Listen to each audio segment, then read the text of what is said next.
Hi, I'm Allison. This is my first vlog, and today I will be discussing the two textbook readings and the essays that I had to read for this week.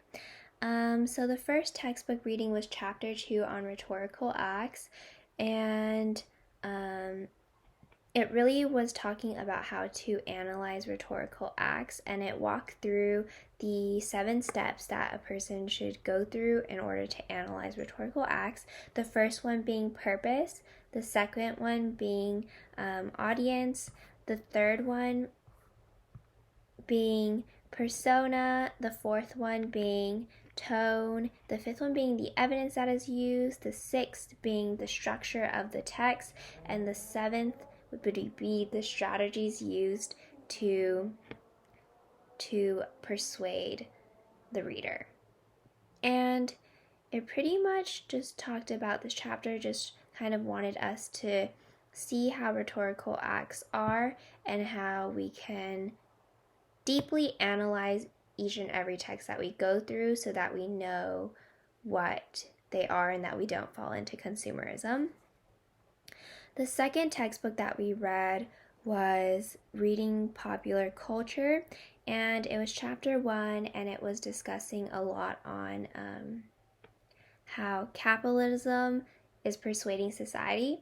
Prior to reading this chapter, I wasn't very aware of this matter until reading this chapter, and I really saw what they meant by capitalism does control consumerism and like media persuasion, media and cultural persuasion, as without capitalism being the invisible hand, there would be no consumerism using ads to persuade people to buy their products or using media and culture to persuade people to buy more things.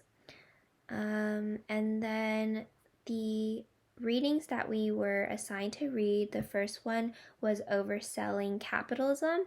I thought this was a very good breakthrough from the first chapter of Reading Popular Culture, as it touched directly on capitalism.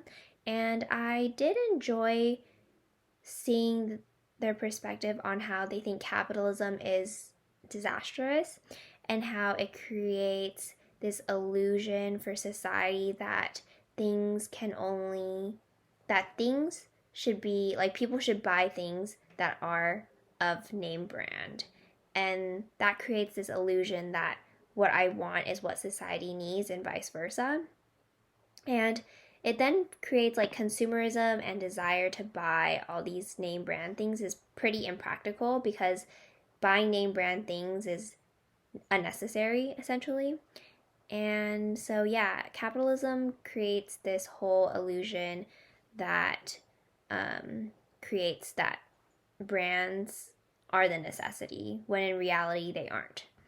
In the second article that we read by Lutz, it talks primarily about ads and how ads are a primary way of getting to consumerism.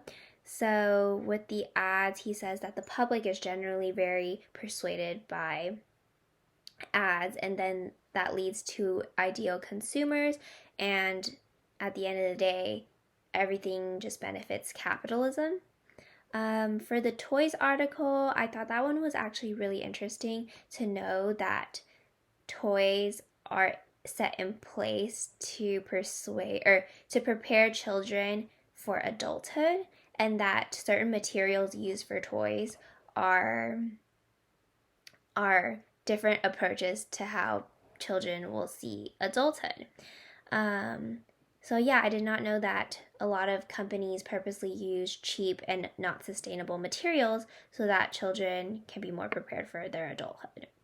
Then there was the article from Ho, and it was talking about food and how society doesn't actually appreciate cultural foods and how they just see it as trends. I personally see that as something very true. A lot of people don't necessarily appreciate a dish's culture, but they only try it just because the media is making it sound like it's something super cool or interesting, and that is what entices them to want to try the food. Then there was the Prostrel article talking about the chain stores at malls and how food restaurants or restaurants at malls are just simply props to also influence the mindset of children to think that, oh, it's family and quality time to go to the mall. And if they're influenced at such a young age, then they'll try to carry that on to when they also have families, and it's just a chain reaction. Lastly, we read the Bryson article talking about the success of Kodak, and that was also very interesting as it talked a lot about the business aspect of things as well, and how at that early time, people were also utilizing ads, and how ads were always in place, and it definitely targets the ideal consumer. And from there, Kodak just became a very successful company, and that ads definitely at the time relied on good slogans, and people realized that play on words was very essential and important to the making of ads and to appeal to consumers. That concludes my vlog. Thank you.